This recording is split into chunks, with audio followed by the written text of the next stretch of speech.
যে ব্যক্তি বলে লা ইলাহা ইল্লাল্লাহ আর তার অন্তরের মধ্যে যদি গম পরিমাণ ঈমান থাকে, আগে বলছে জব, এবার বলতেছে গম পরিমাণ ঈমান যদি তার অন্তরে থাকে, ইয়াখরুজু, সে জাহান্নাম থেকে একদিন বের হয়ে যাবে।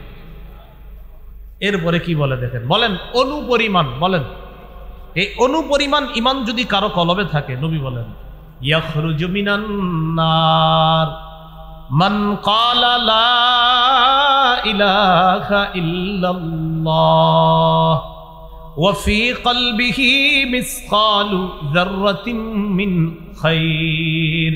কারো অন্তরে যদি অনুপরিমাণ কল্যাণ থাকে, কল্যাণ দ্বারা উদ্দেশ্য ঈমান থাকে, আর সে যদি লা ইলাহা ইল্লাল্লাহ বলে, এই ব্যক্তিও অনুপরিমাণ খাঁটি ঈমানের কারণে ইয়াখরুজু, একদিন জাহান্নাম থেকে বের হবে। তাহলে বলেন তো কোথায় থাকতে হবে ঈমান? কলবে, সন্দেহ করা যাবে না। বলেন এটা আত্মিক ইবাদত, বলেন তো কি ইবাদত? আত্মিক ইবাদতের মধ্যে আরেকটা হলো, বলেন ইখলাস। ইখলাসটাও কি ইবাদত? আত্মিক ইবাদত বা বিশুদ্ধ নিয়ত, এটাও আত্মিক ইবাদত। সূরা আনআমের 52 নম্বর আয়াতে আল্লাহ বলেন ওয়ালা তাতরুদিল্লাযীনা ইয়াদউনা রাব্বাহুম বিল গাদাতি ওয়াল আশিয়্যি ইউরিদুনা ওয়াজহা। নবী আপনি তাদেরকে তাড়িয়ে দিবেন না যারা তাদের রবকে সকাল সন্ধ্যায় ডাকে, রবের সন্তুষ্টি অর্জন করার জন্য দিল থেকে ইখলাসের সাথে রবকে ডাকে। হাবিব আপনি তাদেরকে তাড়িয়ে দিবেন না, রবকে ডাকে, দিল থেকে ডাকে, ইখলাসের সাথে ডাকে, তাদেরকে আপনি তাড়িয়ে দিবেন না। ইবনে মাজাহ 3056 নম্বর হাদিস, এই হাদিসের মধ্যে আসছে ক্বালা রাসূলুল্লাহ সাল্লাল্লাহু আলাইহি ওয়াসাল্লাম সালাসুন লা ইউগিল্লু আলাইহিন্না কলবু মুমিন। তিন ব্যক্তির তিনটি ব্যাপারে মুমিনের অন্তর প্রতারণা করতে পারে না। একটু বলি, আমরা মুখস্থ হয়ে যাবে। বলেন কয় ব্যাপারে মুমিনের অন্তর প্রতারণা করতে পারে না? তিন ব্যাপারে, তিনটি ব্যাপারে মুমিনের অন্তর প্রতারণা করতে পারে না। এক নাম্বার ইখলাসুল আমালি লিল্লাহ। মুমিন যত আমল করবে সব ইখলাসের সাথে করবে, এই ইখলাসের সাথে আমল করার ক্ষেত্রে মুমিনের অন্তর প্রতারণা করতে পারে না। দুই নাম্বার ওয়ান নাসিহাতু লিউলাতিল মুসলিমিনা। দুই নাম্বার মুসলিম শাসকদেরকে উপদেশ দেওয়ার ক্ষেত্রে মুমিনের অন্তর প্রতারণা করতে পারে না। মুসলিম শাসকদেরকে উপদেশ দেওয়ার ক্ষেত্রে, মুসলিম শাসক ভুল করতেছে, তার ভুল ধরিয়ে দেওয়া, তাকে উপদেশ দেওয়ার ক্ষেত্রে মুমিনের অন্তর প্রতারণা করতে পারে না। তিন নাম্বার ওয়ালুজুমু জামাআতিহিম। মুমিন জামাতবদ্ধ থাকার ক্ষেত্রে তার অন্তর প্রতারণা করতে পারে না। দেখেন তিনটার মধ্যে একটা হলো ইখলাসের সাথে আমল করার ক্ষেত্রে মুমিনের অন্তর প্রতারণা করে না। আল্লাহ আমাদের সকলকে আত্মিক ইবাদত তথা ইখলাস বা বিশুদ্ধ নিয়ত আমরা যেন আরো মজবুতভাবে অন্তরে ধারণ করতে পারি, আল্লাহ তৌফিক দান করেন। এই হলো আত্মিক ইবাদত। সহিহ বুখারীর বর্ণনা 7501 নম্বর হাদিস। এই হাদিসটি হাদিসে কুদসি। একটু মন দিয়ে শুনেন আল্লাহ কি বলে।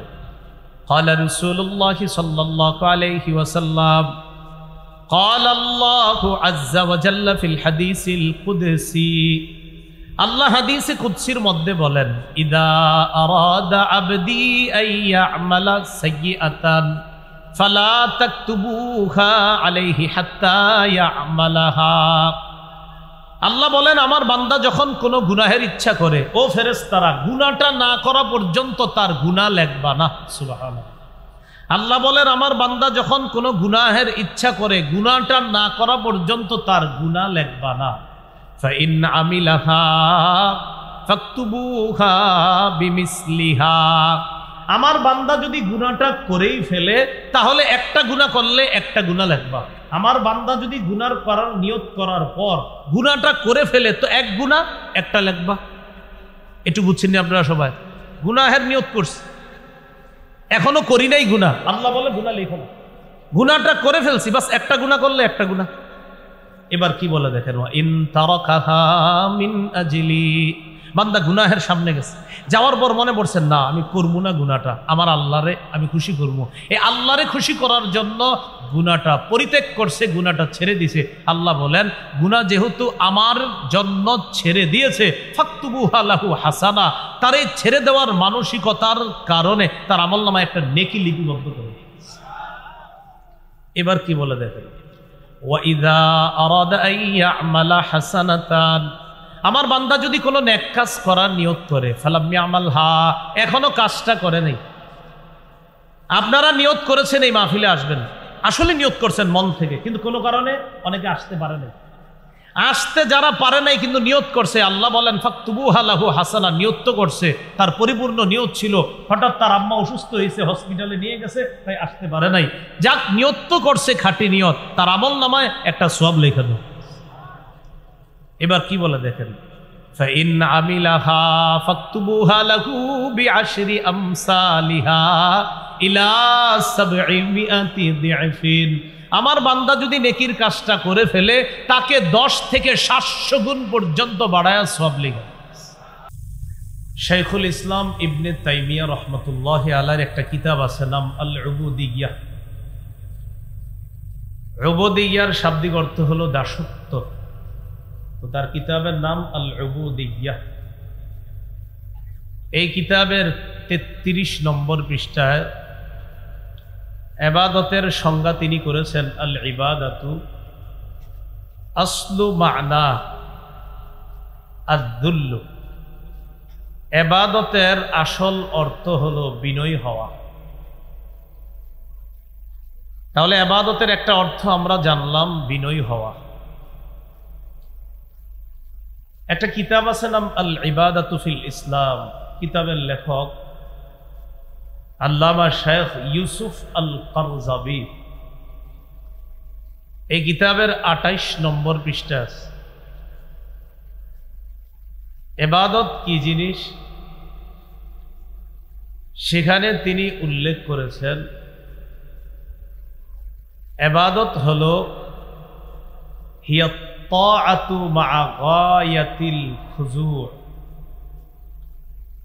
চূড়ান্ত বিনয়ের সাথে আনুগত্য প্রকাশ করাকে ইবাদত বলে।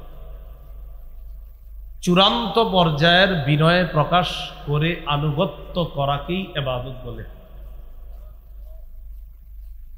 তিনি আরো লেখেন, কুল্লু খুদুইন লাইসা ফাওকাহু খুদু', প্রত্যেক বিনয় যেই বিনয়ের উপর আর কোনো বিনয় হয় না এটাকেই ইবাদত বলে। যেই বিনয়ের চেয়ে আর বিনয় হতেই পারে না এটাকে বলা হয় ইবাদত।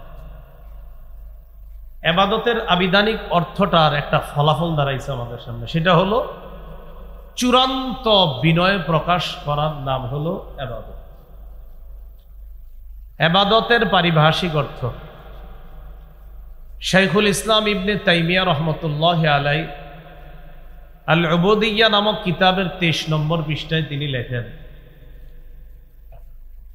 আল ইবাদাহ ইসমুন জামিউন লিকুল্লি মা ইউহিব্বুহুল্লাহু ওয়া ইয়ারদা মিনাল আফআলি ওয়াল আ'মালিল বাতিনাতি ওয়াজ যাহিরা, প্রকাশ্য এবং আভ্যন্তরীণ যেই সমস্ত ইবাদত বন্দেগী, চাল চলন, কথাবার্তা আল্লাহকে রাজি করে, খুশি করে, এটাকেই ইবাদত বলে। ইবাদত কথাবার্তা, চাল চলন, সেটা প্রকাশ্যে হোক গোপনে হোক, যেটা আল্লাহকে খুশি করে, রাজি করে, এটাকেই কি বলে? ইবাদত। ইমাম কুরতুবী রহমতুল্লাহি আলাইহি ইবাদতের সংজ্ঞা করেছেন তাফসীরে কুরতুবী 1 নম্বর খণ্ড 255 নম্বর পৃষ্ঠা। ইমাম কুরতুবী বলেন, আল ইবাদাতু ইবারাতুন আন তাওহীদি,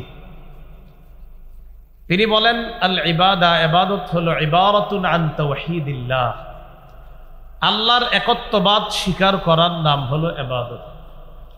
ওয়ালতিজামি শারাঈ দীনিহি, দ্বীনের নিয়ম কানুন পালন করা হলো ইবাদত। ওয়া আসলুল ইবাদাতি আল খুজু, ইবাদতের মূল হলো বিনয়ী হওয়া। এটা ইমাম কুরতুবীর ইবাদতের পারিভাষিক সংজ্ঞা। এগুলো আজকের আলোচনার প্রথম কথা। আজকের আলোচনার দ্বিতীয় কথা,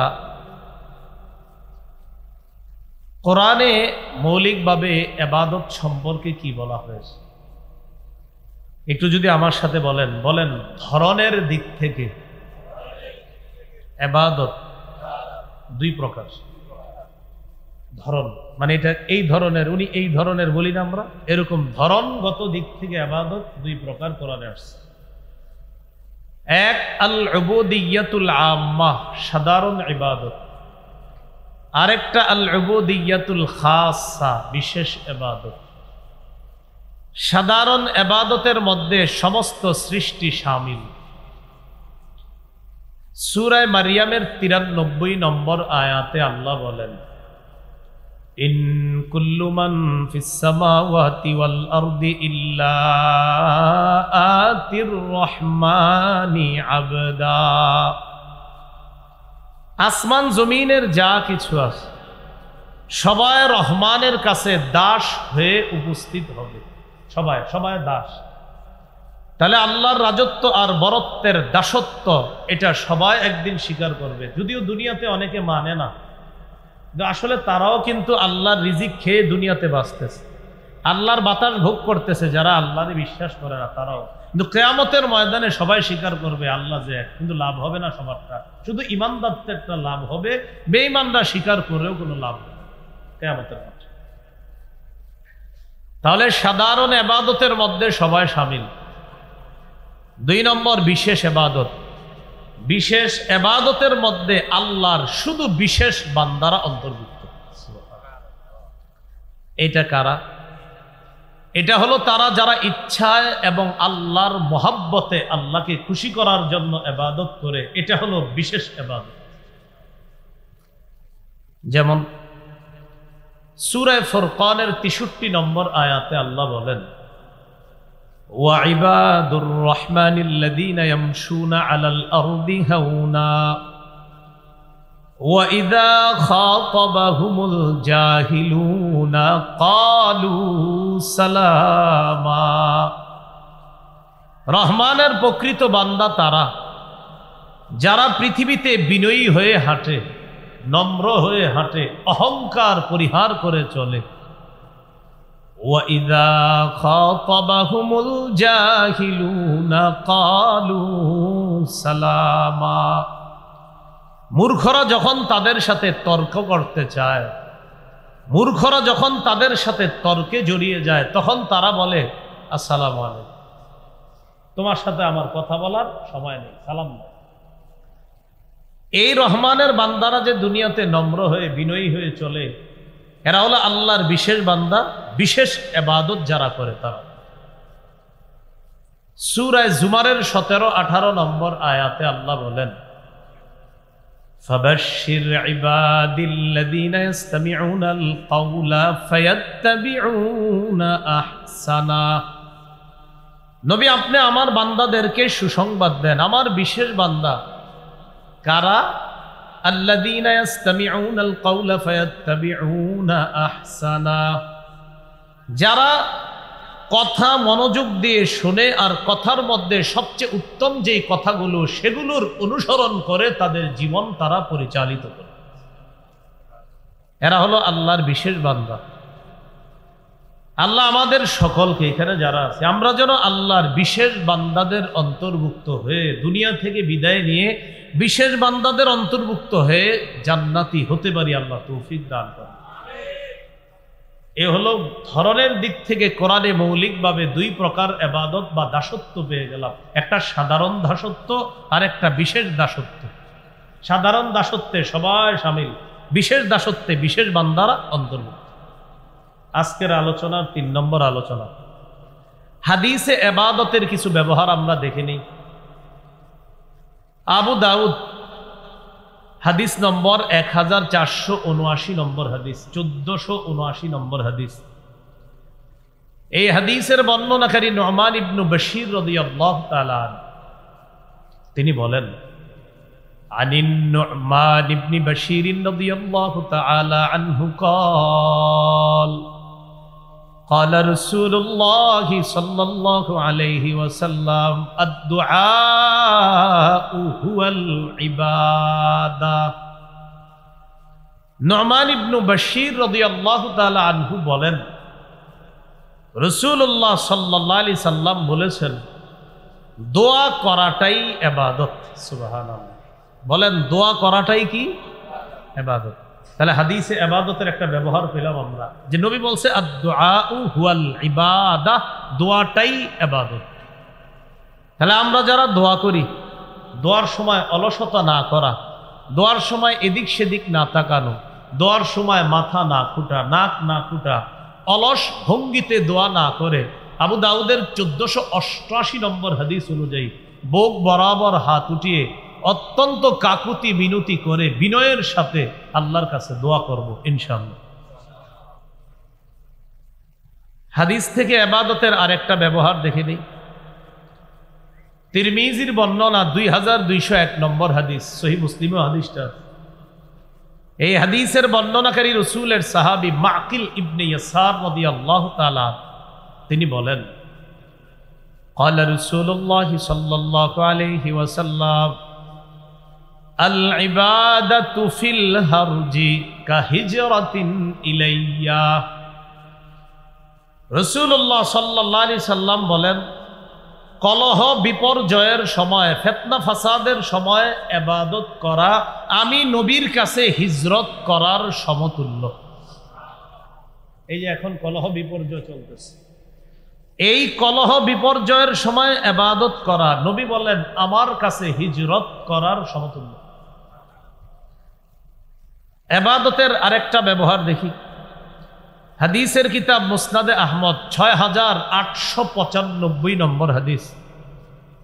এই হাদিসের বর্ণনাকারী আব্দুল্লাহ ইবনে আমর ইবনুল আস রাদিয়াল্লাহু তাআলা আনহুমা। এই হাদিসের মধ্যে আছে, قال رسول الله صلى الله عليه وسلم إن العبد إذا كان على طريقة حسنة من العبادة ثم مرض قيل للملك المؤكل به اكتب له بمثل عمله إذا كان طليقا। রাসূলুল্লাহ সাল্লাল্লাহু আলাইহি সাল্লাম বলেন, আল্লাহর কোন বান্দা যদি ইবাদতের সঠিক একটা পদ্ধতি গ্রহণ করে, আল্লাহর কোন বান্দা ইবাদতের সঠিক একটা পদ্ধতি গ্রহণ করার পর এই বেচারা ডেলি ইবাদতটা করে, কথার কথা আপনি প্রতিদিন চুপে চুপে কিছু ইবাদত করেন, যেটা আমরা কেউ জানি না, শুধু আপনি জানেন। এই পদ্ধতিতে আপনি নিয়মিত ইবাদত করেন, কথার কথা আপনি চুপে চুপে 4 রাকাত 6 রাকাত 8 রাকাত নফল নামাজ পড়েন, বা এমন কিছু ইবাদত করেন যেটা আমরা জানি না কিন্তু ডেলি করেন। হঠাৎ আপনি অসুস্থ হয়ে গেছেন, সুম্মা মারিদ, নবী বলেন ওই বান্দা অসুস্থ হয়ে গেছে। অসুস্থ হওয়ার পর এখন তো আর ইবাদত করতে পারতেছেন না। নবীজি বলেন এই যে ব্যক্তিটা অসুস্থ হয়ে গেল আর ইবাদত করতে পারে না, তার দায়িত্বে নিয়োজিত ফেরেশতাকে আল্লাহ ডাক দিয়ে বলে, ও ফেরেশতা, আমার বান্দা সুস্থ থাইকা যে আমলগুলা করত আর তুমি সওয়াব লেখতা, এখন যেহেতু অসুস্থতার কারণে করতে পারতেছে না, তো আমার বান্দা তো উজর, তাই ইবাদতটা করতে পারে না, তোমরা কিন্তু সওয়াব লেখা বন্ধ করবা না, সওয়াব লেখা বন্ধ করবা না। এখানে ইবাদতের একটা ব্যবহার পাইলাম, যে ইবাদতের সুন্দর একটা পদ্ধতি গ্রহণ করা।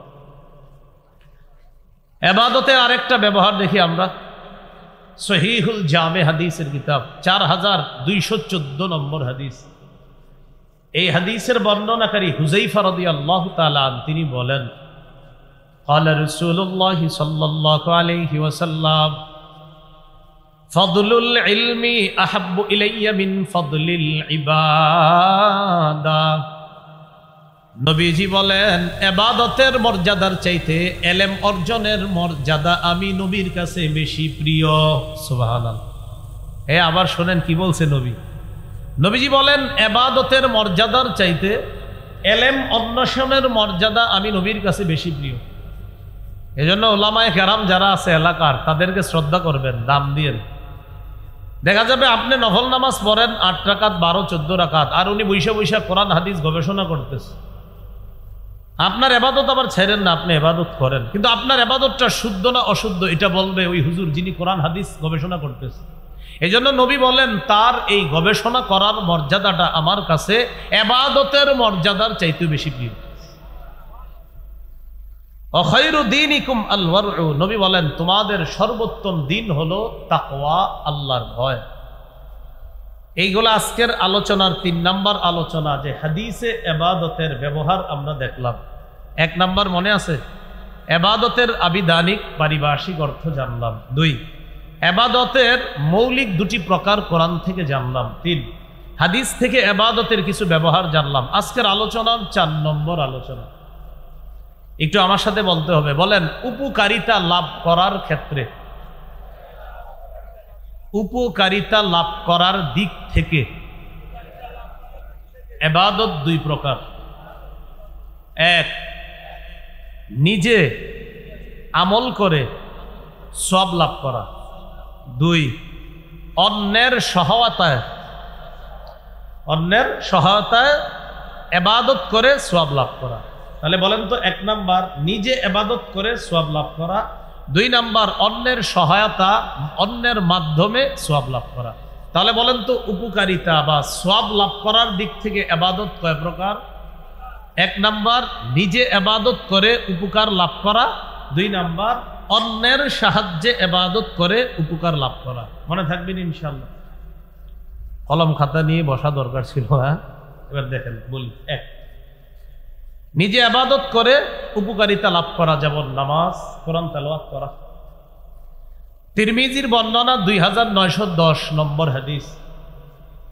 এই হাদিসের মধ্যে আসছে قال رسول الله صلى الله عليه وسلم من قرأ حرفا من كتاب الله فله حسنة। নবীজি বলেন কেউ যদি কোরআনের একটা অক্ষর পড়ে, ফালাহু হাসানা, সাথে সাথে তার আমলনামায় সওয়াব, ওয়াল হাসানাতু বিআশরি আমসালিহা, একটা নেকিকে 10টা বাড়ায়া, একটা অক্ষরের কারণে আল্লাহ পাক রব্বুল আলামিন তার আমলনামায় 10টি নেকি লিপিবদ্ধ করে দেয়। কোরআনের 1 অক্ষরে কয় নেকি? 10। নবীজি বলেন লা আকুলু আলিফ লাম মিম হারফুন ওয়ালাকিন আলিফুন হারফুন ওয়া লামুন হারফুন ওয়া মিমুন হারফুন। নবী বলেন আমি বলছি না আলিফ লাম মিম পুরাটা একটা অক্ষর, এটা বলছি না, বরং আলিফ একটা অক্ষর, বলেন আলিফ একটা অক্ষর, লাম একটা অক্ষর, মিম একটা অক্ষর, 3 অক্ষরে 10, 10 করে 3 10-এ 30টা নেকি তার আমলনামায় আল্লাহ লিখে। পড়েন তো আলহামদু, আবার আলহামদু, 2 বার বললাম, আবার আলহামদু 3 বার বললাম। প্রত্যেকের আমলনামায় 150টা নেকি লেখা হয়েছে। কিভাবে? হামজা লাম হা মিম দাল 5 অক্ষর, আমরা পড়ছি 3 বার, 5 অক্ষরে 50, আবার পড়ছি 5 অক্ষরে 50, আবার পড়ছি 5 অক্ষরে 50। একদম সত্যি কথা, 150 নেকি। এটা হলো নিজে ইবাদত করে সওয়াব কামাইলাম, এই যে এখন আমরা নিজেরা কইরা সওয়াব কামাইলাম। আরেকটা হলো অন্যের সহায়তা নিয়ে, অন্যের সাহায্য নিয়ে ইবাদত করে সওয়াব কামানো। এটা কেমন? দান করা, সদকা করা। আপনি যারে দান করবেন, যাকে সদকা করবেন, তার মানে ওই লোকটা জাকাত খাওয়ার যোগ্য, তারে জাকাত দিতে পারছেন বলে আপনার সওয়াব হয়েছে। এটা তার মাধ্যমে আপনি সওয়াব কামাই করছেন। কিন্তু জাকাতটা যদি না দেন তো গুনাহ হবে, সওয়াব হবে না। তাহলে গরিব মানুষকে জাকাত দিলেন, তার হক তাকে আদায় করে দিলেন। জাকাত কিন্তু আপনার টাকা না, এটা গরিবের টাকা, যে পাওনা তার টাকা। তো তার টাকাটা তারে দিলেন, সওয়াব আপনি পাইলেন, তো তার সাহায্যে আপনি সওয়াব পাইলেন। সহিহ বুখারীর একটা বর্ণনা শুনি আমরা, 5353 নম্বর হাদিস। এই হাদিসের মধ্যে আসছে قال رسول الله صلى الله عليه وسلم الساعي على الأرملة والمسكين كالمجاهد في سبيل الله। বিধবা অথবা অসহায় মিসকিন কোন দরিদ্রের সহযোগিতা করার জন্য যদি আমরা চেষ্টা চালাই, বিধবা অথবা কোনো মিসকিন অসহায়ের সহযোগিতা করার জন্য যদি আপনি চেষ্টা চালাই। অনেক প্রতিষ্ঠান আছে, দাতব্য প্রতিষ্ঠান, যেমন আপনাদের এলাকায় হয়তো আছে যুব সমাজের একটা সংগঠন, কথার কথা, বা আশেপাশে থাকতে পারে। তো এরা দেখবেন এই জাতীয় সহযোগিতাগুলো করে, বিধবা অসহায়দেরকে সহযোগিতা করে। নবী বলেন, যারা বিধবা আর অসহায়দেরকে সহযোগিতা করার চেষ্টা চালায়, সহযোগিতা তাদের কাছে পৌঁছায় দেয়, কাল মুজাহিদি ফি সাবিলিল্লাহ, এই ব্যক্তি কেমন যেন আল্লাহর রাস্তায় মুজাহিদ জিহাদ করলে যে সওয়াব, আল্লাহ তাকে সেই পরিমাণ সওয়াব দেন। তাহলে এটা আপনার সহায়তা, তাদের মাধ্যমে আমি সওয়াব কামাই করি। নবী বলেন, শুধু মুজাহিদ না, আবিল কাইমিল লাইল আস-সাইমিন নাহার, সারা রাত দাঁড়িয়ে নফল নামাজ পড়লে যেই সওয়াব, অথবা সারাদিন রোজা রাখলে যেই সওয়াব, অথবা আল্লাহর রাস্তায় জিহাদ করলে যেই সওয়াব, বিধবা অসহায়দেরকে সাহায্য পৌঁছায়া দিলে আল্লাহ সেই সওয়াব দেন। এবার একটু প্রশ্ন করি, বলেন উপকারিতা লাভ করার দিক থেকে ইবাদত কয় প্রকার? 1 নাম্বার, নিজে ইবাদত করে উপকার লাভ করা। 2 নাম্বার, অন্যের সাহায্য সহযোগিতায় উপকার লাভ করা। এগুলো আজকের আলোচনার 4 নাম্বার আলোচনা। এবার একটা খুব মন দেন, শেষ আলোচনা আজকের আলোচনার 5 নম্বর আলোচনা। বলেন আমার সাথে, বলেন প্রতিপালনের পদ্ধতি। প্রতিপালনের পদ্ধতি মানে ইবাদতটা কোন পদ্ধতিতে করব? তো বলেন প্রতিপালনের পদ্ধতি বা পন্থা হিসাবে ইবাদত 5 প্রকার। তাহলে বলেন তো পদ্ধতি হিসাবে ইবাদত কয় প্রকার? মানে মাধ্যম, কোন মাধ্যমে ইবাদত করব? বলেন 5 মাধ্যমে আমরা সাধারণত ইবাদত করি। বলেন কয় মাধ্যমে? একটু প্রথমে মুখস্থ করে নিয়ে বলেন। 1 নাম্বার কলবের মাধ্যমে, 2 নাম্বার মুখের মাধ্যমে, বলেন 3 নম্বর শরীরের মাধ্যমে, 4 নাম্বার অর্থ সম্পদের মাধ্যমে, 5 নাম্বার শরীর এবং সম্পদের মাধ্যমে। তাহলে আবার বলছি, বলেন তো মৌলিকভাবে কয় মাধ্যমে আমরা ইবাদত করি? 5 মাধ্যমে। 1 নাম্বার কলব, 2 নাম্বার 3 শরীর, 4 আর্থিক মাল সম্পদ, 5 আর্থিক এবং শরীর দুইটা মিলে। আচ্ছা, 1 নাম্বার কলবের মাধ্যমে ইবাদত, এটার একটা নাম মুখস্থ রাখেন, আত্মিক ইবাদত। কি বললাম? আত্মিক ইবাদত। আত্মিক ইবাদত কি? বলেন জিকির ফিকির করা, এটা কি আত্মিক ইবাদত? যেমন সূরা আলী ইমরানের 191 নম্বর আয়াতে আল্লাহ বলেন, জ্ঞানী কারা তাদের পরিচয় আল্লাহ দিচ্ছেন। আল্লাহ বলেন, আল্লাযীনা ইয়াযকুরুনাল্লাহা কিয়ামা, তারা জ্ঞানী যারা আল্লাহর জিকির করে দাঁড়িয়ে, ওয়া কুউদা বসে, ওয়া আলা জুনুবিহিম শুয়ে, ওয়া ইয়াতাফাক্কারুনা ফি খালকিস সামাওয়াতি ওয়াল আরদ, আসমান জমিনের সৃষ্টি নিয়ে যারা চিন্তা করে। এই যে চিন্তা করলেন, এটা আত্মিক ইবাদত, অন্তরের ইবাদত। চিন্তা ভাবনা করে তারা বলে, রব্বানা মা খালাকতা হাযা বাতিলা, আল্লাহ এই আসমান জমিন আপনি অনর্থক সৃষ্টি করেন নাই। সুবহানাকা ফাকিনা আযাবান নার, আপনার পুত পবিত্রতা বর্ণনা করছি, আমাদেরকে আগুনের আযাব থেকে আপনি রক্ষা করেন। তাহলে দেখেন এই আয়াতে জ্ঞানী কারা? যারা চিন্তা করে। এই যে সৃষ্টি নিয়ে চিন্তা করা, এটা আত্মিক ইবাদত।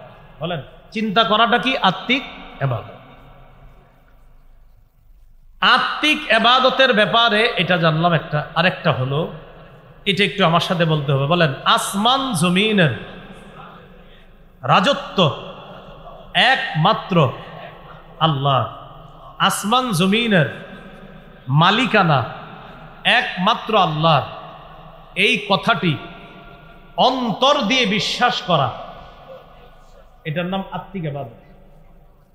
আপনি অন্তর দিয়ে বিশ্বাস করা এটা, যে না আসমান জমিন আল্লাহ, আল্লাহ আসমান জমিনের মালিক, এটা অন্তর দিয়ে বিশ্বাস করা। সূরা জুমারের 63-64, সূরা জুমারের 33-34 নম্বর আয়াতে আল্লাহ বলেন, 24 পারার একদম শুরু পৃষ্ঠা, ওয়াল্লাযী জাআ বিস-সিদকি ওয়া সাদ্দাকা বিহি উলাইকা হুমুল মুত্তাকুন। যারা সত্য নিয়ে এসেছে এবং সত্যকে সত্য বলে মেনে নিয়েছে, আল্লাহ বলেন তারাই মুত্তাকি। যারা সত্য নিয়ে এসেছে এবং মন থেকে সত্যকে সত্য বলে যারা মেনে নিয়েছে তারা মুত্তাকি। লাহুম মা ইয়াশাউনা ইনদা রাব্বিহিম, তাদের জন্য তাদের রবের কাছে তা রয়েছে যা তারা চায়, আল্লাহ তাদেরকে তাই দান করে। তাহলে অন্তর দিয়ে মনে প্রাণে এটা বিশ্বাস করা, রাজত্ব ক্ষমতা একমাত্র আল্লাহ। সূরা হুজুরাতের 15 নম্বর আয়াতে আল্লাহ বলেন, ইন্নামাল মুমিনুনা আল্লাযীনা আমানু বিল্লাহ ওয়া রাসূলিহি সুম্মা লাম ইয়ারতাবু ওয়া জাহাদু বিআমওয়ালিহিম ওয়া আনফুসিহিম ফি সাবিলিল্লাহ। আল্লাহ বলেন, ইন্নামাল মুমিনুন, ঈমানদার তারা, আল্লাযীনা আমানু বিল্লাহ ওয়া রাসূলিহি, যারা আল্লাহকে বিশ্বাস করে, রাসূলকে বিশ্বাস করে, সুম্মা লাম ইয়ারতাবু, সন্দেহ করে না।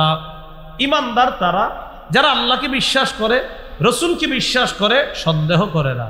ওয়া জাহাদু বিআমওয়ালিহিম ওয়া আনফুসিহিম ফি সাবিলিল্লাহ, যারা নিজেদের জানমাল নিয়ে আল্লাহর রাস্তায় লড়াই করে। আল্লাহ বলেন, উলাইকা হুমুস সাদিকুন, আমি আল্লাহ কোরআনে ঘোষণা করলাম তারাই প্রকৃত সত্যবাদী। তাহলে মন থেকে বিশ্বাস করা আল্লাহকে, রাসূলকে, মনে কোনো সন্দেহ না রাখা, আত্মিক ইবাদত, কলবের ইবাদত। আরেকটা উদাহরণ নেন, সহিহ বুখারীর 44 নম্বর হাদিস। কোন কিতাব? বুখারী, 44 নম্বর হাদিস। এই হাদিসে নবী কি বলে দেখেন, ক্বালা রাসূলুল্লাহ সাল্লাল্লাহু আলাইহি ওয়াসাল্লাম, ইয়াখরুজু মিনান নার মান ক্বালা লা ইলাহা ইল্লাল্লাহ ওয়া ফি কলবিহি ওয়াজনু শাইরাতিন মিন খায়র। কোন ব্যক্তি যদি বলে লা ইলাহা ইল্লাল্লাহ, আর যদি তার অন্তরের মধ্যে জব পরিমাণ কল্যাণ থাকে, জব পরিমাণ কল্যাণ, জব পরিমাণ কল্যাণ, এই কল্যাণ দ্বারা উদ্দেশ্য অন্য বর্ণনায় ঈমান, জব পরিমাণ ঈমান যদি কারো অন্তরে থাকে, ইয়াখরুজু, নবী বলেন ওই ব্যক্তি জাহান্নাম থেকে বের হবে। ইয়াখরুজু, বের হবে, মান, ওই ব্যক্তি, ক্বালা, যে বলে লা ইলাহা ইল্লাল্লাহ, আল্লাহ ছাড়া কোনো ইলাহ নাই, আর তার কলবে যদি জব পরিমাণ কল্যাণ থাকে, ঈমান থাকে, সে একদিন জাহান্নাম থেকে বের হয়ে যাবে। কোথায় থাকে? কলবে। কোথায় ঈমানটা থাকবে? কলবে। এরপরে কি বলে দেখেন, ওয়ায়াখরুজু মিনান নার মান ক্বালা লা ইলাহা ইল্লাল্লাহ ওয়া ফি কলবিহি ওয়াজনু শাইরাতিন মিন খায়র, বুররাতিন মিন খায়র। যে ব্যক্তি বলে লা ইলাহা ইল্লাল্লাহ, আর তার অন্তরের মধ্যে যদি গম পরিমাণ ঈমান থাকে, আগে বলছে জব, এবার বলতেছে গম পরিমাণ ঈমান যদি তার অন্তরে থাকে, ইয়াখরুজু, সে জাহান্নাম থেকে একদিন বের হয়ে যাবে।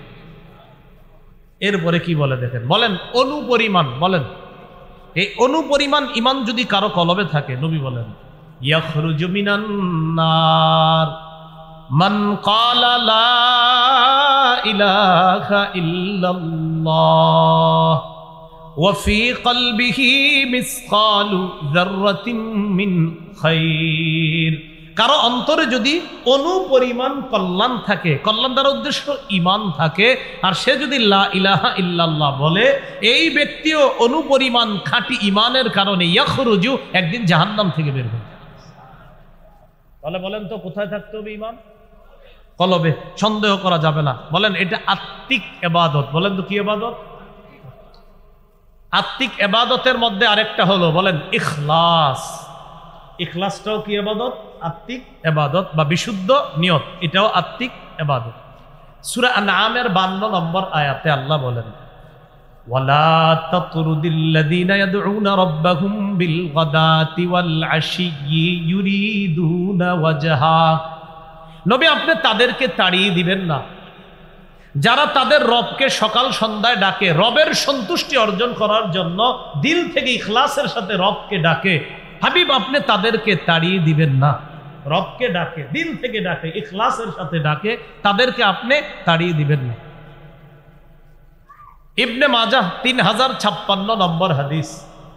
এই হাদিসের মধ্যে আসছে ক্বালা রাসূলুল্লাহ সাল্লাল্লাহু আলাইহি ওয়াসাল্লাম সালাসুন লা ইউগিল্লু আলাইহিন্না কলবু মুমিন।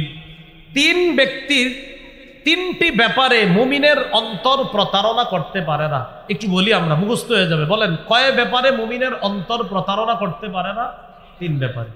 তিনটি ব্যাপারে মুমিনের অন্তর প্রতারণা করতে পারে না। এক নাম্বার ইখলাসুল আমালি লিল্লাহ। মুমিন যত আমল করবে সব ইখলাসের সাথে করবে। এই ইখলাসের সাথে আমল করার ক্ষেত্রে মুমিনের অন্তর প্রতারণা করতে পারে না। দুই নাম্বার ওয়ান নাসিহাতু লিউলাতিল মুসলিমিনা।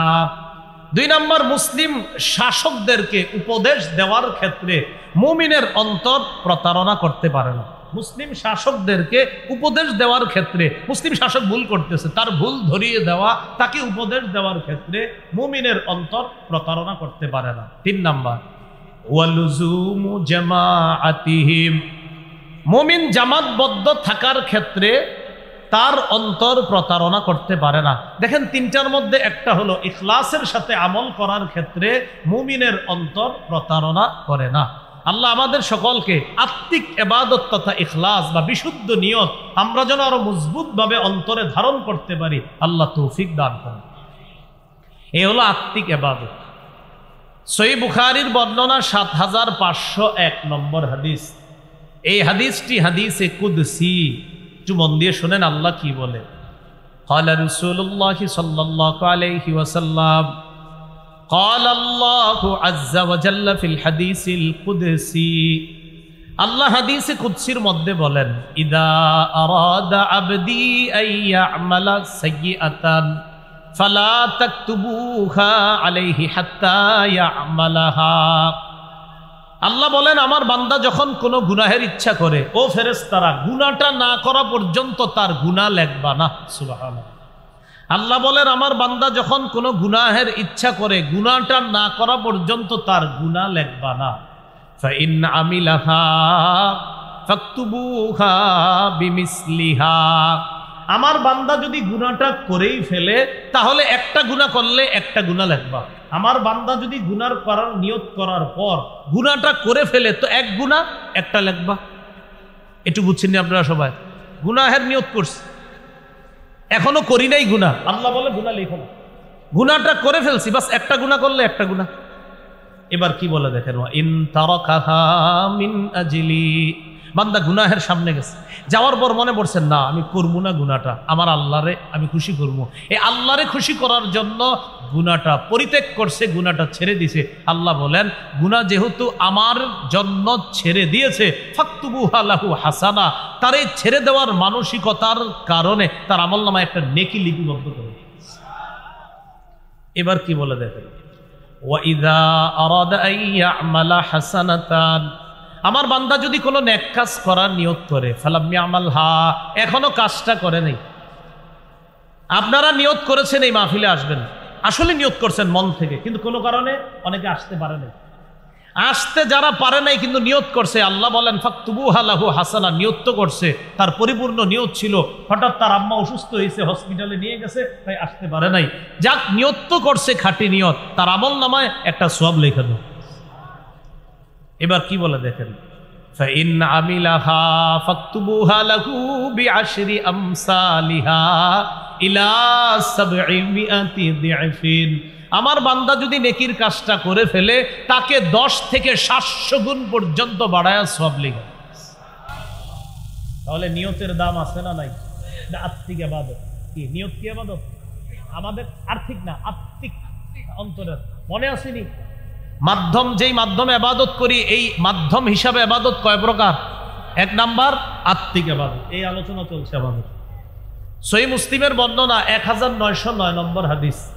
এই হাদিসটি সবাই একটু মন দিয়ে শুনবেন, শোনার পর আমি জিজ্ঞাসা করবো, বুঝা শুনে হাত তুলেন, দেখেন কি বলে নবী। قال رسول الله صلى الله عليه وسلم من سأل الله الشهادة بصدق। নবী বলেন, কেউ যদি দিল থেকে শহীদ হওয়ার নিয়ত করে, কামনা করে, আল্লাহর কাছে যদি চায়, আল্লাহ তোমার কাছে আমি শাহাদাত চাই, দিল থেকে। কারা কারা আসলেই দিল থেকে চান? সত্যি? হ্যাঁ, আমার আগে নাগেশের পিসা হুজুর বলছে না, ফিলিস্তিনের পক্ষে কারা কারা, তখন তো আপনারা সবাই জোর দিয়ে বলছেন, এখন কিন্তু এইভাবে আস্তে আস্তে উঠছে, টেনশনে পড়ে গেছে। আসলেই কি নিয়ত আছে? নবী বলেন, কেউ যদি সত্যিকার অর্থে দিল থেকে শাহাদাতের নিয়ত করে, বাল্লাগাহুল্লাহু মানাজিলাশ শুহাদা ওয়া ইন মাতা আলা ফিরাশিহি, ওই ব্যক্তি যদি তার ঘরের বিছানায়ও মারা যায়, আল্লাহ তাকে শহীদদের মর্যাদায় পৌঁছায় দিবেন। এইবার দেখি কার কার নিয়ত আছে শাহাদাতের। হ্যাঁ, আল্লাহ কবুল করে। তাহলে আবার বলছি, দেখেন, ও আমাদের ওই যে শিল্পী অন্ধ হামেশা, উনি তো কত সুন্দর গজলের মাধ্যমে আপনাদের কাছ থেকে জানতে চাইল, তখন তো সবাই ঠিক ঠিক করে সমর্থন জানাইলেন। আল্লাহ আমাদের সকলের এই মনের নীলের তামান্না যেন আমরা যেন মজবুতির সাথে নিয়ত রাখতে পারি যে আল্লাহ যদি কখনো সুযোগ করে দেয়, আমরা ইনশাল্লাহ শহীদ হওয়ার জন্য বুঝি।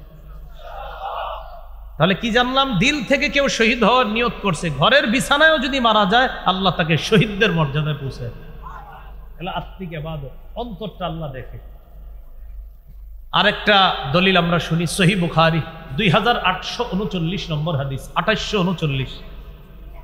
এই হাদিসের মধ্যে আসছে, আন্নান নবী সাল্লাল্লাহু আলাইহি ওয়াসাল্লাম কানা ফি গাযাতিন, আল্লাহ নবী এক লড়াইয়ের মধ্যে ছিলেন, জিহাদের মধ্যে ছিলেন। জিহাদের মধ্যে থাকা অবস্থায় আল্লাহ নবী বললেন, ইন্না আকওয়াবান বিল মদিনাতি খালফানা, আমাদের পিছনে মদিনায় একদল সম্প্রদায় যারা আমাদের সাথে জিহাদে আসতে পারে নাই। নবী বলতেন, একদল মুসলমান আমাদের পিছনে মদিনায় রয়ে গিয়েছে, তাদের নিয়ত ছিল জিহাদে আসার, কিন্তু তারা জিহাদে আসতে পারে নাই।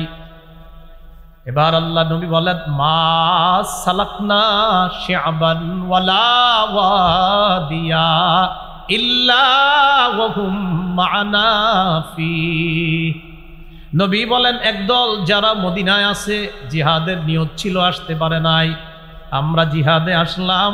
জিহাদে রওনা করার পর যতগুলা ঘাটি আর উপত্যকা আমরা অতিক্রম করলাম, প্রত্যেকটা ঘাটি অতিক্রম করার সময় যেই সওয়াব আল্লাহ আমাদেরকে দিয়েছেন, যারা আসতে পারে নাই তাদেরকেও আল্লাহ সমপরিমাণ সওয়াব দিয়ে দিয়েছেন। কেন? নিয়ত ছিল। এই তো মাশাআল্লাহ বুঝে আসছে, নিয়ত ছিল, আসতে পারে নাই। নবী কয়, কেন আসে নাই? হাবাসাহুমুল উযর, ওজর তাদেরকে আটকে দিয়েছে। কেউ ছিল অন্ধ, কেউ পায়ে সমস্যা ছিল, বিভিন্ন ওজরের কারণে আসতে পারে নাই। এই যে দেখেন আজকে যে ভাইটা গজল গাইলো, আল্লাহ কখনো যদি তৌফিক দেয় আমরা যেতে পারবো যারা দেখি, কিন্তু এই ভাই তো ওজরের কারণে যেতে পারবে না, তো তার নিয়ত আছে কিন্তু যেতে পারবে না। ওজর কথাটা সবার মনে থাকবে তো ইনশাআল্লাহ? তাহলে বলেন তো, মাধ্যম কয় মাধ্যমে ইবাদত করি? এক নাম্বার কলব। এই গেল আজকে আমাদের 5 ধরন, মানে 5 পদ্ধতি বা অবলম্বন করে যে ইবাদত করি। এক নাম্বার আত্মিক ইবাদত। 2 বলেন 2 নাম্বার মৌখিক ইবাদত। মৌখিক ইবাদত কি? এই যে আমি এখন মৌখিক ইবাদতে আছি, সুবহানাল্লাহ। এই যে বলেন সুবহানাল্লাহ, বলেন, এই তো মৌখিক ইবাদত হয়ে গেছে। আবার বলেন, এই যে মৌখিক ইবাদত। সালাম দিলেন, আসসালামু আলাইকুম ওয়া রাহমাতুল্লাহ, তো তিনি জবাব দিলেন, ওয়া আলাইকুম আসসালাম ওয়া রাহমাতুল্লাহ। মৌখিক ইবাদত। মৌখিক ইবাদতের মধ্যে শ্রেষ্ঠ ইবাদত হলো, একটু বলেন, লা ইলাহা ইল্লাল্লাহ। এটা শ্রেষ্ঠ ইবাদত। মৌখিক ইবাদতের মধ্যে এটা কি ইবাদত?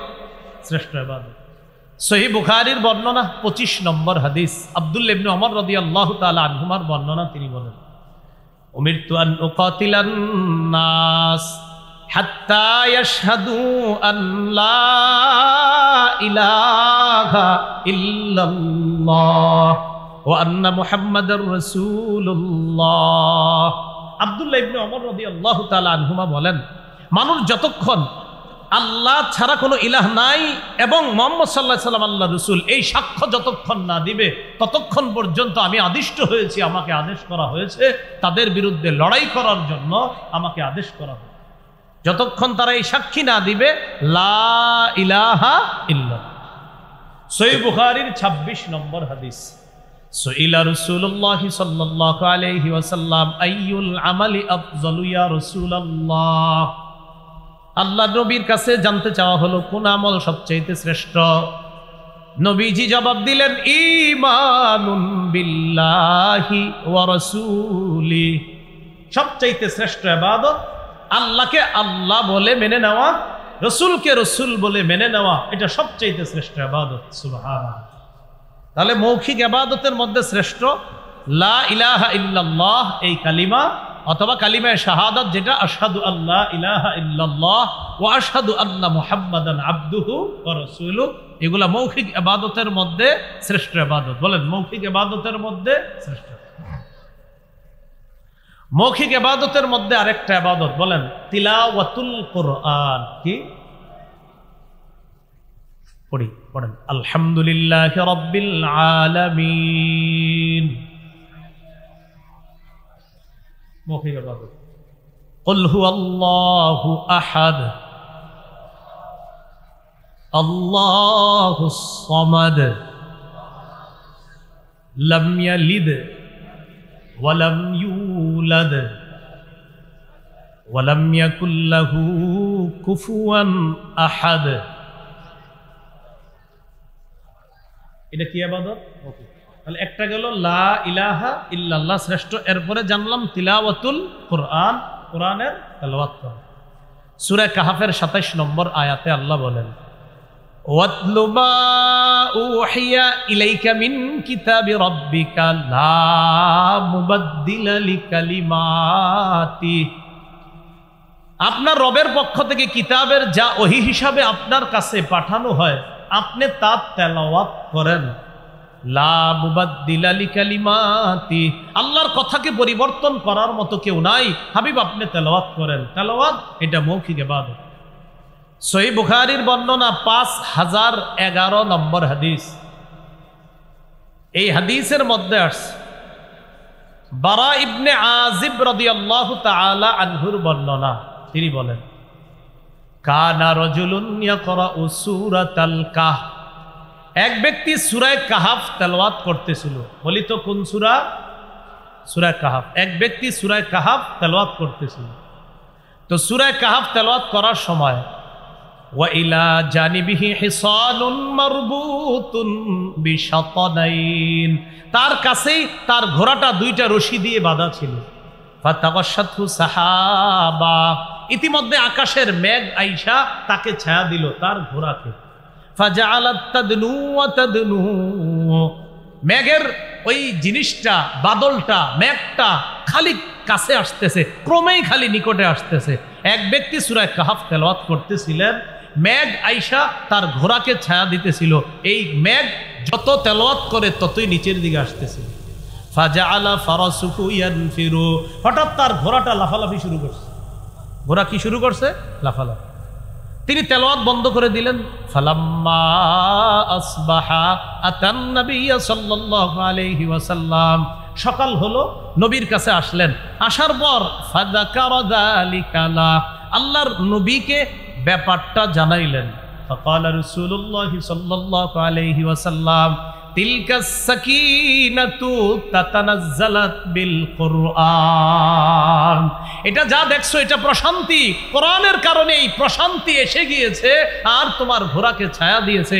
মুসলিমের বর্ণনা, নবী অন্য সাহাবীকে বলেন, উসাইদ ইবনে হুযাইর রাদিয়াল্লাহু তাআলা আনহুকে বলেন, তুমি যদি ফজর পর্যন্ত তেলাওয়াত করতা তাহলে এই যে মেঘ দেখলা আসলে এগুলা মেঘ না, মেঘের মধ্যে কি দেখছো? হুজুর ফিহা আমসালুস সুরুজ, বাতির মতো দেখেছি, লাইটের মতো। নবীজি বলেন ওই যে বাতি বাতি তোমার কাছে মনে হয়েছে, তারপর আমি তেলাওয়াত বন্ধ করে দিয়েছি, এটা আস্তে আবার উপরের দিকে উঠে গিয়েছে। আল্লাহ নবী বলেন হা, তুমি যদি ফজর পর্যন্ত তেলাওয়াত করতা, এরা অবস্থান করত এই মেঘের মধ্যে, যে তুমি আলো দেখেছো, তুমি বাতিগুলা দেখেছো, এগুলা হলো আল্লাহর ফেরেশতা। এই ফেরেশতারা প্রশান্তি নিয়ে এসেছে তোমার কোরআন তেলাওয়াত শোনার। তুমি যদি ফজর পর্যন্ত তেলাওয়াত করতা তাহলে মুসল্লি যারা নামাজে যাইতো তারাও তাদেরকে দেখতে পেত। এই হলো বলেন মৌখিক ইবাদতের মধ্যে একটা কি? কোরআন তেলাওয়াত করা। বলেন সবাই বলেন কি করা? কোরআন তেলাওয়াত। আচ্ছা, এবার আরেকটা মৌখিক ইবাদত একটু বলি, দোয়া করা। কি করা? দোয়া করা। চুপে চুপে বিনীত হয়ে আল্লাহর কাছে বেশি বেশি দোয়া করা। কি বললাম? চুপি সারে বিনীত ভাবে আল্লাহর কাছে বেশি বেশি দোয়া করা। সূরা আরাফের 55 নম্বর আয়াতে আল্লাহ বলেন উদউ রাব্বাকুম তাদাররুআ ওয়া খুফিয়া, তোমরা তোমাদের রবকে ডাকো, তাদাররুআ বিনীত ভাবে, ওয়া খুফিয়া চুপি সারে তোমাদের রবকে ডাকো। জাকারিয়া নবী আল্লাহকে চুপি সারে ডেকেছেন, আল্লাহ এত পছন্দ করছে, তার ডাকাকে আল্লাহ আমাদেরকে জানিয়ে দিলাম ইরবাউ আলা আনফুসিকুম, নবী বলেন তোমরা তোমাদের নিজেদের প্রতি সদয় হও। আল্লাহকে চুপে চুপে তোমরা ডাকবা, আস্তে আস্তে বিনীত ভাবে ডাকবা। ফাইন্নাকুম লাইসা তাদউনা আসাম্মা ওয়ালা গাইবা, তোমরা এমন রবকে ডাকছো না যেই রব বধির, তোমরা এমন রবকে ডাকো না যেই রব অনুপস্থিত, এমন রবকে তোমরা ডাকতেছো না। তাহলে ইন্নাকুম তাদউনা সামিআন করিবা, তোমরা এমন রবকে ডাকো যেই রব সবচেয়ে বেশি শোনেন আর যেই রব তোমার সবচেয়ে নিকটে। ওহুয়া মাআকুম, তিনি তোমাদের সাথে আছেন। সাহাবায়ে কেরাম নবীরে প্রশ্ন করলেন, লাম্মা সাআলু রাসূলুল্লাহি সাল্লাল্লাহু আলাইহি ওয়াসাল্লাম ফাকালু আকারিবুন রাব্বুনা ফানুনাজিহি আম বাঈদুন ফানুনাদি। সাহাবায়ে কেরাম নবীর কাছে জানতে চাইলেন, ওগো আল্লাহর নবী, আমাদের রব কি আমাদের কাছে যে তাকে আস্তে আস্তে ডাকবো, নাকি আমাদের থেকে দূরে যে তাকে জোরে জোরে ডাকবো? আবার বলছি, সাহাবায়ে কেরাম নবীর কাছে প্রশ্ন করলেন, আমাদের রব কি কাছে যে তাকে আস্তে আস্তে ডাকবো, আমাদের রব কি দূরে যে তাকে জোরে জোরে ডাকবো? এই কথা সাহাবারা নবীর জিজ্ঞাসা করলেন। আল্লাহ এই কথার জবাবে সূরা বাকারার 186 নম্বর আয়াত নাজিল করে দিয়েছে। আল্লাহ বলেন, ওয়াইদা সাআলাকা ইবাদি আন্নী ফাইন্নী করিব উজিবু দাওয়াতাদ দাঈ ইযা দাআন। আমার বান্দারা যখন আপনাকে আমার ব্যাপারে জিজ্ঞাসা করে, আপনি বলবেন আমি আল্লাহ তাদের অতি নিকটে। উজিবু দাওয়াতাদ দাঈ ইযা দাআন, আহ্বানকারীর আহ্বানে আমি সাড়া দেই। সুবহানাল্লাহ, আহ্বানকারীর আহ্বানে আমি সাড়া দেই। ফালইস্তাজিবু লি, অতএব বলেন অতএব তারাও যেন আমার ডাকে সাড়া দেয়। আল্লাহ বলেন আহ্বানকারীর ডাকে আমি সাড়া দিই, অতএব তারাও যেন আমার ডাকে সাড়া দেয়। আমরা তো দেই না, পাঁচ ওয়াক্ত নামাজে তো সাড়া দিই না। আল্লাহ আমাদের সকলকে বেশি বেশি যেন দোয়া করতে পারি আল্লাহর কাছে, আল্লাহ তৌফিক দান করেন। বলেন তো মাধ্যম হিসাবে ইবাদত কয় প্রকার? 2 নাম্বার মৌখিক, 2 নাম্বার মৌখিক ইবাদতের 1 নাম্বার শ্রেষ্ঠ ইবাদত মাশাআল্লাহ লা ইলাহা ইল্লাল্লাহ, 2 নাম্বার কোরআন তেলাওয়াত, 3 নাম্বার দোয়া করা। মাশাআল্লাহ, কি করা? বিনীত হয়ে চুপি সারে বেশি বেশি দোয়া করা। 4 বলেন চুপে চুপে জিকির করা। খালি কিন্তু বাচ্চা বের হইতেছে প্রকারের, এই জন্য একটু আমি বলছি কলম খাতা থাকলে এগুলো লিখে রাখলে আরো সুন্দর হইতো। আপনারা যারা ওরা তো রেকর্ডিং করছে ওদের আলোচনা, আর এরাও এক মুশকিল, পুরো আলোচনা ছাড়বে না, দিবে খালি এই ছোট্ট ছোট্ট। পুরাটা দিলে যদি আপনারা লিখে ফেলেন, আর লিখলে তো আপনি শুনবেন না, এই টেনশনে এরা দেয় না পুরাটা। হ্যাঁ, পুরাটা যদি দেন তো আপনারা তো লিখে ফেলবেন পুরাটা, কারণ বলবে আর তো দেখবে না, এই জন্য এরা দেয় না আমার মনে হয়। 2-1 কইতেছে আর বাকিরা দেয় না, এই জন্য কয় না। আচ্ছা আচ্ছা, 4 নাম্বার চুপে চুপে জিকির করা, চুপে চুপে জিকির করা। সূরা আরাফের 205 নম্বর আয়াতে আল্লাহ বলেন, ওয়াযকুর রাব্বাকা ফী নাফসিকা তাদাররুআন ওয়া খীফা ওয়া দুনাল জাহরি মিনাল কওলি বিল গুদুবি ওয়াল আসাল ওয়া লা তাকুম মিনাল গাফিলিন। ওয়াযকুর রাব্বাক, তুমি তোমার রবকে স্মরণ করো, ফী নাফসিকা, মনে মনে। সুবহানাল্লাহ, মনে মনে। সবাই একটু মনে মনে স্মরণ করেন তো। করলাম, বলেন করছি, বলেন বলেন সবাই করছি। হাদিসে কুদসির মধ্যে আল্লাহ বলেন, ইদা যাকারানি ফি নাফসিহি, আমার বান্দা যদি মনে মনে স্মরণ করে, যাকারতুহু ফি নাফসি, আমিও তাকে মনে মনে স্মরণ করি। সুবহানাল্লাহ, আমরা করছি, আল্লাহও করে।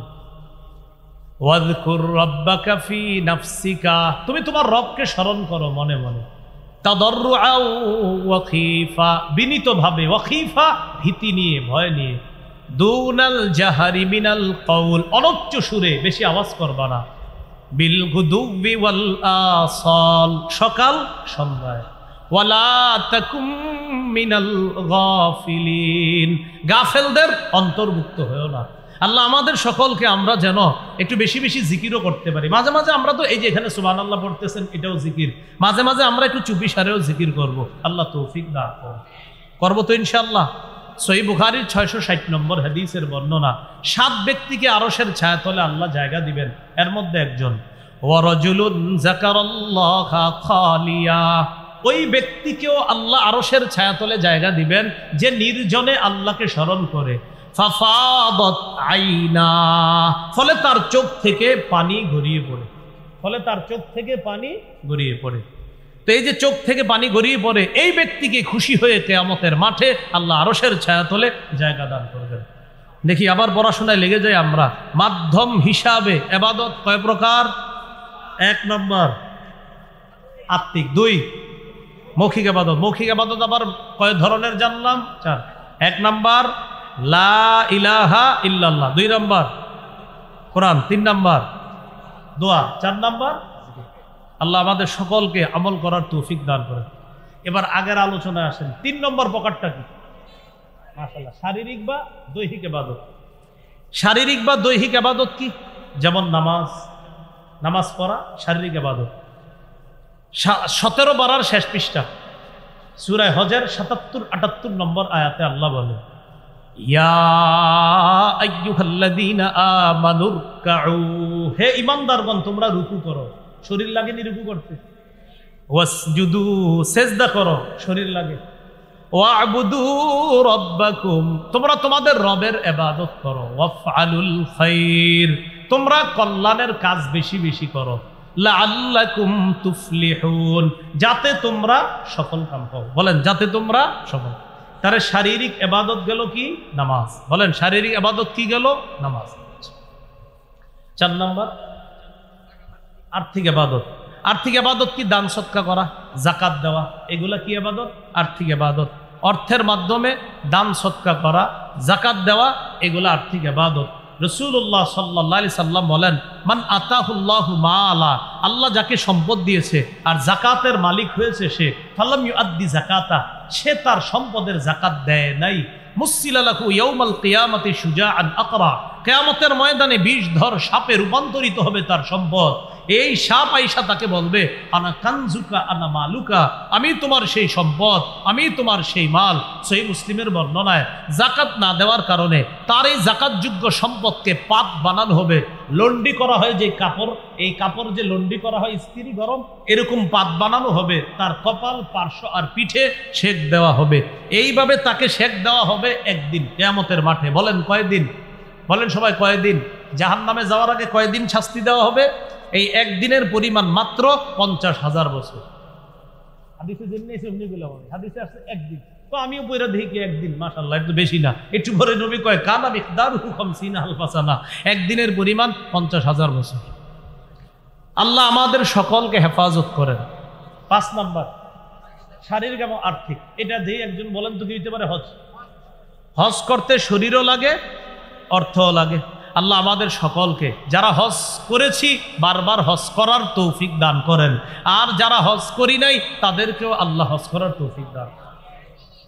এবার সর্বশেষ একটা কথা আমরা শুনবো, হজের ব্যাপারটা একটু শুনে নেই। রাসূল সাল্লাল্লাহু আলাইহি ওয়াসাল্লাম বলেছেন, মান হাজ্জা লিল্লাহ ফালাম ইয়ারফাত ওয়ালাম ইয়াফসুক রাজাআ কায়াউমিন ওয়ালাদাতহু উম্মুহু।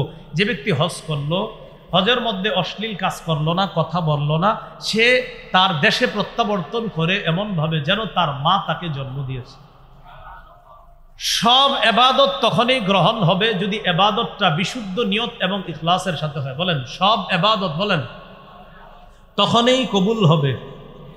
সব এবাদতের সওয়াব তখনই পাওয়া যাবে যদি এবাদতটা ইখলাসের সাথে হয়, বিশুদ্ধ নিয়তের সাথে হয়। বলেন আমরা আজকে থেকে যে কোনো এবাদতে দুটি কথা মনে রাখব, এক ইখলাস, দুই ইত্তিবা। বলেন যে কোনো এবাদতে কয়টি কথা মনে রাখবো? এক নাম্বার, দুই।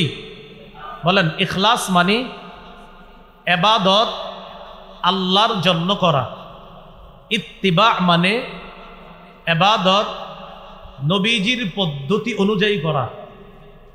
আল্লাহর জন্য এবাদত করলে সেই এবাদতটা হবে খাঁটি।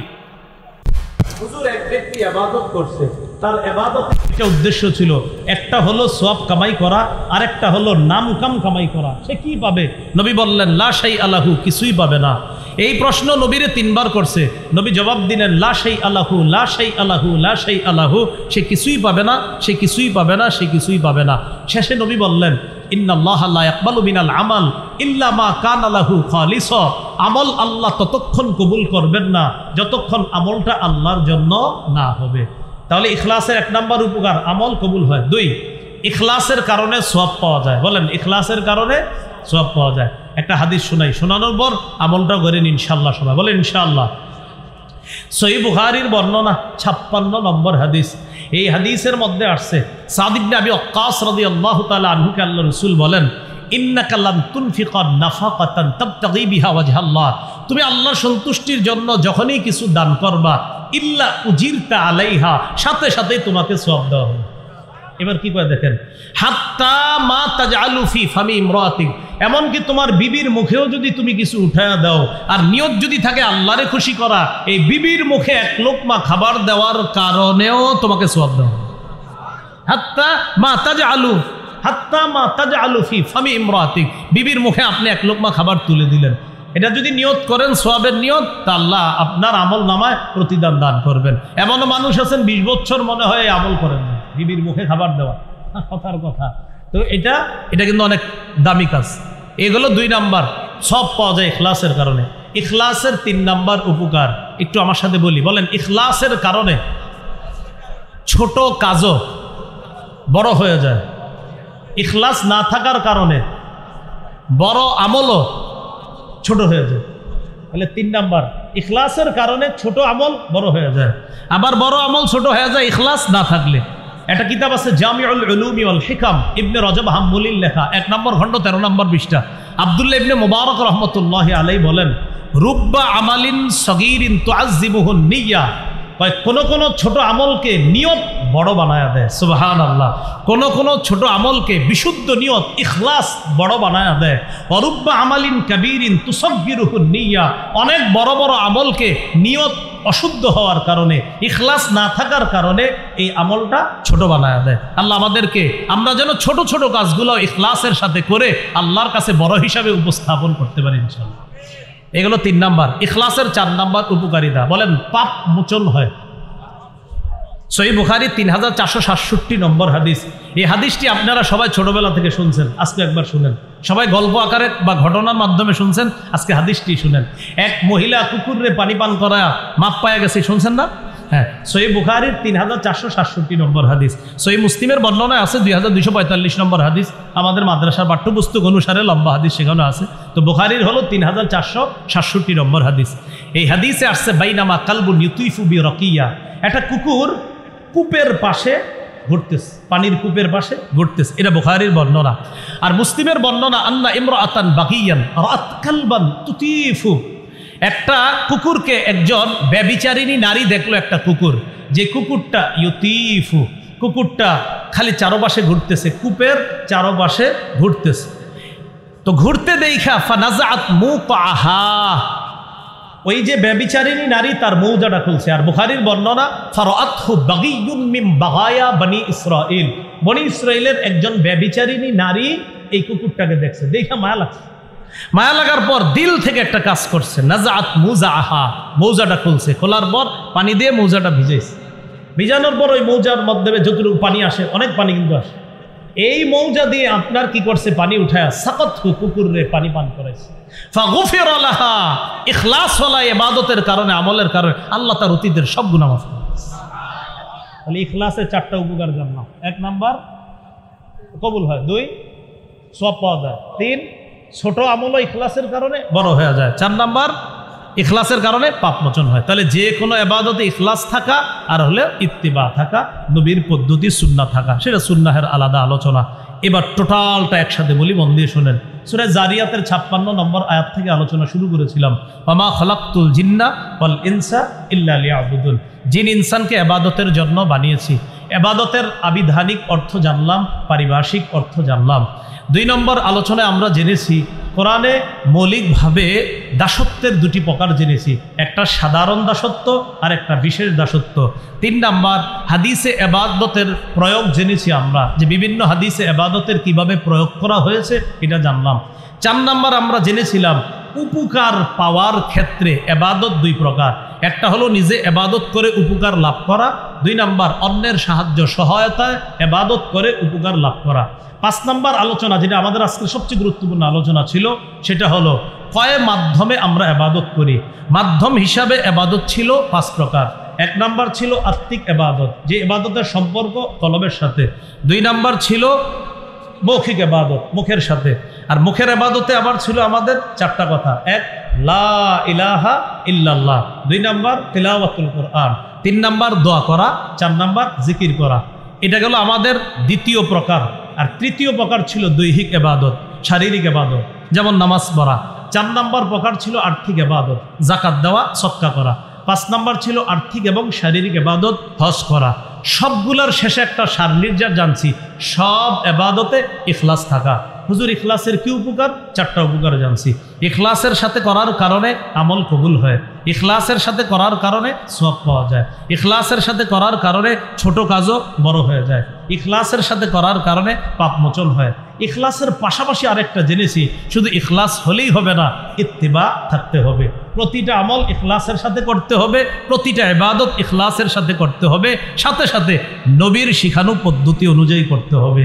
যদি করতে পারি তাহলে ইবাদতের নাম হবে খাঁটি এবং বিশুদ্ধ। খাঁটি আর বিশুদ্ধ ইবাদত যদি আল্লাহর কাছে পেশ করতে পারি, আল্লাহ কবুল করবেন, সওয়াব দান। আল্লাহ আমাদের সকলকে যে কথাগুলো শুনলাম বললাম, আমরা সবাই যেন এইভাবে কিছু কিছু তো মনে থাকবে আপনাদের, তো অন্যদেরকেও পৌঁছায় দিবেন। চা স্টলে বৈশা পরস্পরে আলোচনা করবেন, একজন আরেকজনের সাথে মুজাকারা করবেন। আল্লাহ আমাদের সকলকে কবুল করেন। একটা ঘোষণা দেওয়ার জন্য বলা হয়েছে, মিম্বরের আমানত যাদের লাগবে আমার সংকলন করা, এটা আপনারা সবাই সংগ্রহ করবেন। আমি আপনাদেরকে বলবো একটু পড়েন, ঘরে সাজানোর জন্য না, পড়বেন নি। প্রথম খণ্ডে সন্তানের 64টি অধিকার, প্রথম খণ্ডে স্বামী স্ত্রী 2 জন পুরো মুখস্থ করে ফেলবেন প্রথম খণ্ডটা। 2য় খণ্ডে শিরিক, বেদাত, কুফর, তাওহীদ। 3য় খণ্ডে হালাল হারাম, সুদ সম্পর্কে লম্বা আলোচনা। 4র্থ খণ্ডের আলোচনা হলো স্বামীর 24টি অধিকার, স্ত্রীর 19টি অধিকার। 5ম খণ্ড মার্কেটে এসে গেছে, ওরা আনে নাই আজকে, ওরা এখানে নিয়ে এসেছে 4 খণ্ড। মার্কেটে 5ম খণ্ডও পাওয়া যায়, 6ষ্ঠ খণ্ডও বাংলা বাজার পাবেন। 5ম খণ্ডের আলোচনা ইসলামের প্রথম ভিত্তি নিয়ে, 6ষ্ঠ খণ্ডের আলোচনা ইসলামের 2য় ভিত্তি নিয়ে। তো এগুলো অনলাইনে পাওয়া যায়, যারা এখান থেকে সংগ্রহ করতে পারবেন, গাড়ির কাজ না ভাঙিয়া সংগ্রহ করেন। আর যারা অনলাইন থেকে সংগ্রহ করতে চান, ওখান থেকে সংগ্রহ করে দিও। আখির দাওয়ানা আলহামদুলিল্লাহ।